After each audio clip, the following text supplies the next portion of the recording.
Faly miarabantsika rehetra amin'ny anaran'i Jesosy amin'ny Sabotsy fa 14 ny volana Aogositra ity.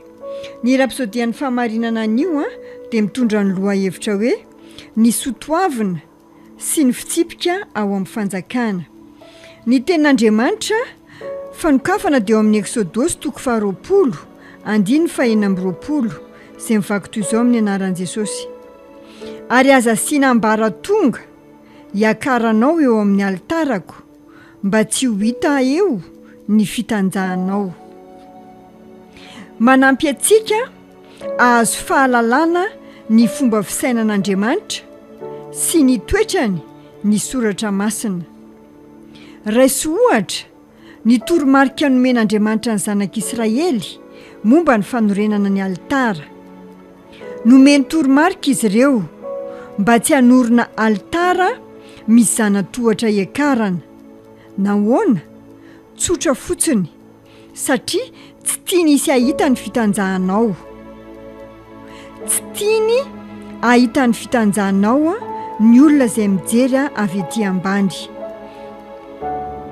Hoy ny Exodosy 20 andiny 4 hoe aza manao tohatra hiakarana amin'ny altarako fa ampiariary ny fitanjahanao zany. Amin'ny dikateny messenger zany. Izany dia mampiseho ny fisainan'Andriamanitra mikasika ny fahamotinana sy ny fahamendrehana na dia hatramin'ny atsipiriany amin'ny fanorena trano aza. Izany toromarika izany dia mampiseho ny toetrany sy ny fomba fisainany. Fampitandremana ny tsy tokony hironana amin'ny kolotsaina sy ny lamody izay mampiroborobo ny fahavetavetana na mampandefitra ny fahamendrehana. Aza miravaka na mitafy akanjo tsy mendrika izay mampianjaanja ny tenanao. Ajao ny sotoavin'ny fahamontinana sy ny fahamendrehana eo amin'ny fitafinao. Avelao ny tenin'Andriamanitra ho fahazavana hitarika anao. Rehefa misafidy akanjo montiny isika dia tsy manome voninahitra an'Andriamanitra fotsiny fa manome ohatra tsara ho an'ny hafa ihany koa. Izany dia mikasika ny fahaizana misafidy mifanaraka amin'ny foto-kevitry ny tenin'Andriamanitra ary manome voninahitra ny anarany.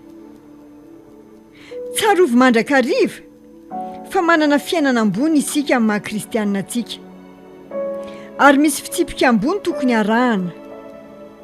Misy ny zavatra tsy azontsika atao, toerana tsy azontsika aleha, ary misy zavatra tsy lazaintsika intsony.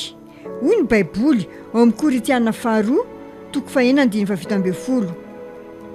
Koa mivoa eo aminy ianareo ka misara aminy.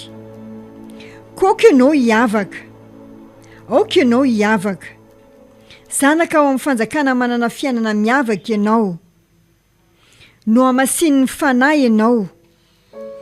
Nanavaka anao izy ka nanambaranao ho masina sy tsy misy loto.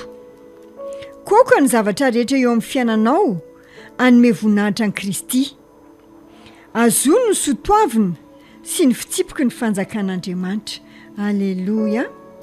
Sao dia misy vavaka izay anasako anao, izay teny dia ianao merin'izany amin'ny fonao rehetra. Ray malalo, misaotra anao noho ny teninao izay mitarika amin'ny lafiny rehetra eo amin'ny fiainana. Manaja ny sotoavin'ny fanjakantsika aho amin'izay rehetra ataoko. Maneho ny fahamarinana sy taratry ny toetran'i Kristy eo amin'ny fiainako andavanandro. Mijoro mafy aho amin'ny fanoloran-tenako hanome voninahitra anao. Mampiatra ireo fitsipika sy sotoavina ary fampianarana ao amin'ny teny amin'ny alalan'ny fanahinao ary miaina araka ny sitraponao amin'ny anaran'i Jesosy. Amen. Dia tahin'ny Tompo ianao sy ny ankonanao. Amen.